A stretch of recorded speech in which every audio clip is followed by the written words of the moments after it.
Minglawa, Digne Pochame Dingenza Garo, within Tegdu, Stota ne between 2 pu, Janga Jangdumia duet. Module number Geog-4109, Manufacturing Geography Ma, Chapter 3, Basis of Manufacturing Locations and Industrial Localization Theory, Gauzin Subtitle to Kupide, Factors of Industrial Localization Jango, Pocha Bema Pipare. Factors of Industrial Localization, Sabulongan the Coup, Aumyenzwa, Low Sound Nayan, a chicken low etche. 6 primary component, a chicken low etche, chowche shivare. D chicken low etche, chowche sudima, raw material, powers and fuels, market, labor, transportations and capital, raw material suraga, gongjangu sulubare, powers and fuels, langzane, swan ingu sulubare, market sulabima, zikwagu sulubi, labor, lokta yashi naimune, transportation, teyu posang ye lanyang jimia ajaune,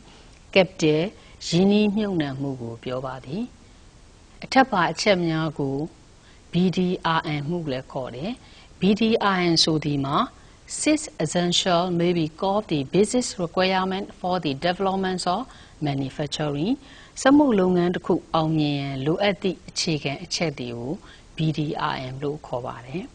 The significance of each of them vary with from time to time, from industry to industry, from region to region. Yin chicken chemya a ye pa modi, a chain gala, tinia ne, samu longan a musa, sadi chemya bo, mudibi, qua charlie, shidi.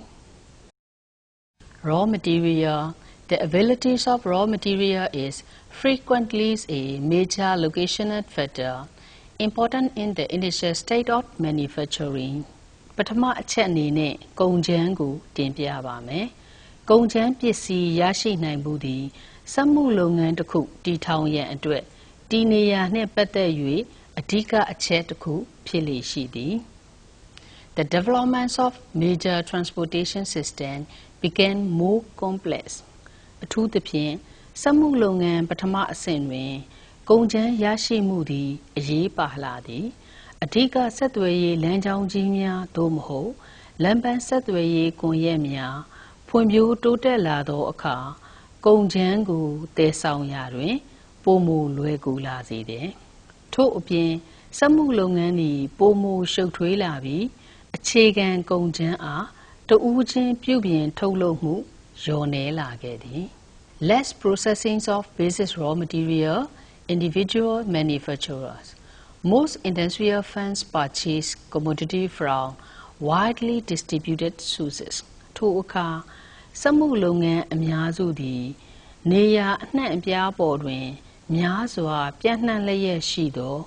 Gongjan a yin miama, the say the vine pubian tado, Gongjan pisi miagu, where you la jadi.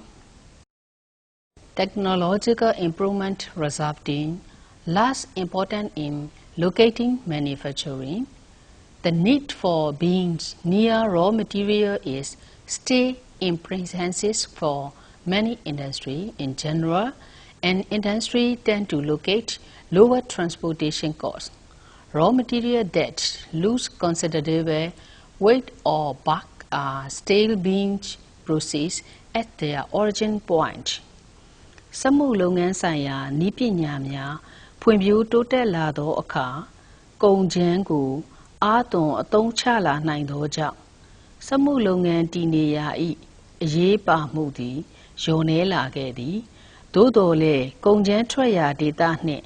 nikaswa dishi mudi, samu longan amyazu adwe, yakutai ye pa ni se piti.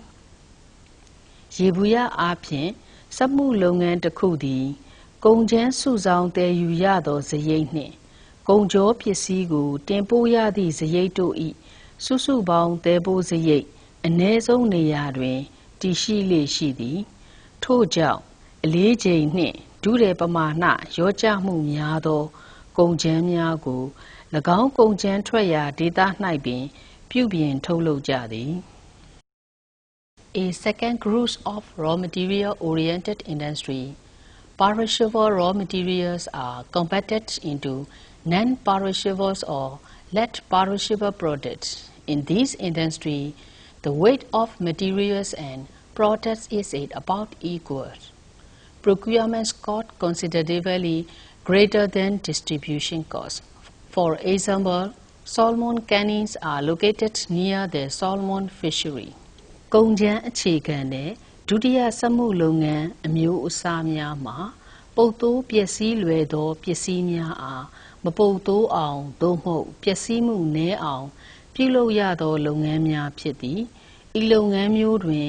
ကုန်ကျန်းနှင့်ကုန်ကြောတို့၏နှိုင်းရအလေးချိန်သည်အတူတူလောက်ပင်ဖြစ်သည်သို့သောကုန်ကျန်းဝယ်ယူစုဆောင်းရသောစရိတ်သည်ကုန်ကြောကိုဖြန့်ဖြူးရသည့်စရိတ်ထက်အနည်းငယ်ပို၍ကြီးမားသည်ဥပမာဆော်လမွန်ငါးစီတူချင်းလုပ်ငန်းကိုလေ့လာပါက၎င်းငါးဖမ်းရာဒေသအနီးတွင်ပင်ငါးစီတူချင်းလုပ်ငန်းကိုပြုလုပ်ကြသည် Power. Historically, the size of power resources was one of the major factors in determining the locations of manufacturing. Until the Industrial Revolution, primarily supplied by humans and animal muscle, the early workshops and factories located near the source of power could not be transported. တတိယအချက်အနေနဲ့ power စွမ်းအင်အကြောင်းကိုတင်ပြပါမယ်။သမိုင်းကြောင်းအရစွမ်းအင်တည်ရှိရာနေရာများသည်စက်မှုလုပ်ငန်းတည်ထောင်ရန်အတွက်အဓိကအချက်တစ်ခုအနေနဲ့ထိန်းချုပ်လျက်ရှိသည်စက်မှုတော်လှန်ရေးမတိုင်မီကစက်မှုလုပ်ငန်းအတွက်စွမ်းအင်ကို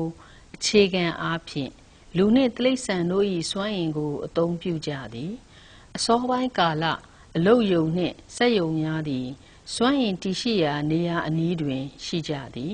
အကြောင်းမှာစွမ်းအင်သည်တည်ဆောင်၍မရနိုင်သောကြောင့်ဖြစ်သည်ရာစုနှစ်များစွာအတွင်းစွမ်းအင်ကိုရေမှဓာတ်ရိုက်ထုတ်ယူကြသည်19ရာစုမကုန်မီအထိစွမ်းအင်ကိုရေအားမှလျှပ်စစ်စွမ်းအင်အဖြစ်ပြောင်းလဲသုံးစွဲလာကြသည်နောက်ပိုင်းတွင်စွမ်းအင်ကိုရွှေ့ပြောင်းတည်ဆောင်လာနိုင်သောအခါလျှပ်စစ်စွမ်းအင်ထုတ်လုပ်မှုပိုမိုဖွံ့ဖြိုးတိုးတက်လာခဲ့သည် Fuel လောင်စာအကြောင်းကိုတင်ပြပါမယ်အခြေခံလောင်စာစွမ်းအင်အဖြစ်ကြောင်မီတွေရေနံနှင့်သဘာဝဓာတ်ငွေ့တို့ကိုစက်မှုလုပ်ငန်းတွင်အသုံးပြုခဲ့ကြသည်လောင်စာစွမ်းအင်ဆိုသည်မှာအပူစွမ်းအင်အရင်းအမြစ်တနည်းအားဖြင့်တာမန်စွမ်းအင်တစ်ခုသာဖြစ်တယ်အကြီးစားစက်မှုလုပ်ငန်းအများစုတွင်ကုန်ကျန်းကိုဝယ်ယူစုဆောင်းရသည့်စရိတ်နှင့်ကုန်ကြောကိုဈေးကွက်သို့ပို့ဆောင်ရသည့်တန်စာခနှုန်းများအတိုင်း fuel cost လို့ခေါ်တဲ့လောင်စာစွမ်းအင်စရိတ်ကိုပါထည့်သွင်းစဉ်းစားလာကြတယ်ထိုအခါစက်ရုံရဲ့ဒီနေရာဟာအရေးပါလာသည်အနုမြူစွမ်းအင်သုံးစက်မှုလုပ်ငန်းနှင့်စက်ရုံများတွင်စွမ်းအင်ထွက်ရာအနီးတွင်စက်ရုံကိုတည်ဆောက်လေ့မရှိကြပေအကြောင်းမှာအနုမြူဓာတ်ပေါင်းဖိုများမှတဆင့်စွမ်းအင်ကိုထုတ်လုပ်ပေးနိုင်သောကြောင့်ဖြစ်သည်တတိယအချက်အနေနဲ့ဈေးကွက်အကြောင်းကိုတင်ပြပါမယ်မည်သည့်ထုတ်လုပ်သူလုပ်ငန်းရှင်မဆိုမိမိ၏ထုတ်လုပ်မှုအရွယ်အစားပမာဏနှင့်မိမိတို့၏ကုန်ကြောပစ္စည်းများကိုရောင်းချရန်အတွက်ဈေးကွက်လိုအပ်သည်ဈေးကွက်ဆိုသည်မှာကုန်ပစ္စည်းလိုအပ်သူနှင့်ဝယ်ယူနိုင်သောအရေးချင်းရှိသူတို့စုံတွဲသည့်နေရာဟုအဓိပ္ပာယ်ဖွင့်ဆိုနိုင်ပါသည်စက်မှုလုပ်ငန်းအများစုသည်ဈေးကွက်အခြေခံသောလုပ်ငန်းများဖြစ်ကြသည်ဥပမာကော်ဖီစိတ်လှော်ခြင်းသို့မဟုတ်အပူပေးခြင်းနှင့်ရောစက်ခြင်းလုပ်ငန်းများကိုနမူနာလေ့လာနိုင်ပါတယ်အများအားဖြင့်ကုန်ကြောပစ္စည်းကိုတည်ဆောင်ရသောစရိတ်ထက်ကုန်ကျန်းကိုတည်ဆောင်ရသည့်စရိတ်ကသက်သာသည့်အတွက်ဈေးကွက်တည်ရှိရာနေရာများတွင်စက်ရုံတည်ဆောက်ရန်အတွက် transport cost ကတွန်းအားပေးလျက်ရှိပါတယ်ထို့ကြောင့်ပြုပြင်ထုတ်လုပ်တဲ့စက်မှုလုပ်ငန်းများကို စားသုံးသူများရှိရာနေရာဒေသအနီးတွင်တည်ထောင်ခြင်းကကုန်ကျန်းထွက်ရှိရာဒေသအနီးတွင်စက်ရုံတည်ထောင်ခြင်းထက်ပို၍ကုန်ကျစရိတ်သက်သာစေပါသည်စတုတ္ထအချက်အနေနဲ့လုပ်သားအကြောင်းကိုတင်ပြပါမယ်လုပ်သားစရိတ်လုပ်သားပေါများစွာရရှိနိုင်မှုတည်ငြိမ်မှုနှင့်ကုန်ထုတ်စွမ်းအားတို့မှာစက်မှုလုပ်ငန်းတိုင်းအတွက်အရေးပါသောအချက်ဖြစ်သည်အကယ်၍လုပ်အားနှင့်ပတ်သက်သောအထက်ပါအချက်များမပြည့်စုံပါကစက်မှုလုပ်ငန်းကြီးထွားမှုနှင့်အနာဂတ်အလားအလာကိုပါထိခိုက်စေမည်ဖြစ်တယ်အဓိကစက်မှုဒေသများတွင်လူဦးရေများပြား၍မကျွမ်းကျင်သော unskilled labor ကျွမ်းကျင်မှုအသင့်အတင့်ရှိသောလုပ်သား semi skilled labor နှင့်အဆင့်မြင့်ကျွမ်းကျင်လုပ်သား highly skilled labor များစွာရှိပါတယ်စက်မှုလုပ်ငန်းများအတွက်လုပ်အားလိုအပ်မှုမှာတူညီခြင်းမရှိပေစက်ရုံတစ်ခုနဲ့တစ်ခုလိုအပ်မှုသည်လည်းမတူညီနိုင်ပေအချို့သောစက်မှုလုပ်ငန်းများသည်ကျွမ်းကျင်လုပ်သားများစွာလိုအပ်၍အချို့မှာ unskilled labor လို့ခေါ်တဲ့မကျွမ်းကျင်သည့်လုပ်သားများစွာလိုအပ်သည်ထို့အပြင်လုပ်သား၏လက္ခဏာရပ်များကိုစဉ်းစားသောအခါကုန်ကျစရိတ်သည်အရေးပါသောအချက်တစ်ခုဖြစ်လာသည်လုပ်အားကသက်သာခြင်းသည်စက်မှုလုပ်ငန်းကိုဆွဲဆောင်ရာတွင်အရေးပါတဲ့အချက်တစ်ခုဖြစ်သလိုမြို့ကြီးများရှိ ready made လုပ်ငန်းများအတွက်ဈေးသက်သာသောလုပ်အားပေါ်တွင်များစွာမှီခိုနေသည်အထက်ပါ labor cost အပြင်လုပ်သားအမျိုးမျိုးရရှိနိုင်မှုနှင့်တည်ငြိမ်မှုသည်လည်းဒေတာတွင်စက်မှုလုပ်ငန်းတည်ထောင်ရန်အရေးပါသောအချက်ဖြစ်သည်ခေတ်သစ်ကာလတွင် unskilled labor များသည်တနေရာမှတနေရာသို့ရွှေ့ပြောင်းလုပ်ကိုင်နိုင်မှုကြောင့်ဒီနေရာနှင့်ပတ်သက်၍လုပ်သား၏လွှမ်းမိုးမှုမှာလျော့နည်းလာခဲ့သည်ပြင်စမအချက်အနေနဲ့တည်ယူပို့ဆောင်ရေးအကြောင်းကိုတင်ပြပါမယ်စက်မှုလုပ်ငန်းများ၏ဒီနေရာကို transportation facility ဟုခေါ်တဲ့တည်ယူပို့ဆောင်ရေးလမ်းကြောင်းကြီးများ၏လွယ်ကူလျင်မြန်ခြင်းကများစွာထိန်းချုပ်လျက်ရှိသည်မည်သည့်ဒေသတွင်မဆိုစက်မှုလုပ်ငန်းတစ်ခုတည်ထောင်ရန်အတွက်မျက်မှောက်ခေတ်ကာလရှိတည်ယူပို့ဆောင်ရေးလမ်းကြောင်းအမျိုးအစားပေါ်တွင်ဓာတ်ရိုက်မူတည်လျက်ရှိသည်စက်ရုံတစ်ခုသို့မဟုတ်ကုန်ပစ္စည်းပို့ဆောင်ရန်အတွက်တည်ယူပို့ဆောင်ရေးနည်းလမ်းမျိုးစုံဥပမာယထာလမ်းကုန်တွင်ရေချောင်းလမ်းသမုဒ္ဒရာကူမီးသင်္ဘောကြီးများအဝေးပြေးလမ်းကြီးများပိုက်လိုင်းကြီးများလေကြောင်းလမ်းကြီးများကိုပေါများစွာအသုံးပြုနိုင်လေတန်စာကနှုံးကိုလျှော့ချနိုင်လေဖြစ်သည်တန်စာကနှုံးတွင် customer သည့်အရောက်ပို့ဆောင်ပေးရသည့်စရိတ်ပါဝင်နေသည်ဒါကြောင့် freight rate တွင်အများအားဖြင့်သယ်ဆောင်မည့်ကုန်စည်အမျိုးအစားလိုက်အသုံးပြုမည့်ယာဉ်အမျိုးအစားပေါ်မူတည်၍ transport စရိတ်အနည်းအများကိုအဆုံးအဖြတ်ပေးနိုင်ပါတယ်မကြာသေးမီနှစ်များအတွင်း truck နှင့် railroad ကုန်တင်ကားကြီးများနှင့်ပို့ဆောင်ရေးပစ္စည်းကိရိယာများဖွံ့ဖြိုးတိုးတက်လာသောအခါဒုတဲ့ပမာဏကြီးမားသောကုန်စည်များအရေးပုံစံဖြင့်ရှိနေသည့်ကုန်စည်များအေးခံအသုံးပြုရသောကုန်ပစ္စည်းများနှင့်ဖန်နှင့်မှန်ကဲ့သို့သောဂရုပြုကိုင်တွယ်တည်ဆောင်ရသည့်ကုန်ပစ္စည်းများအတွက်ယင်းတို့ကိုအသုံးပြုလာကြသည်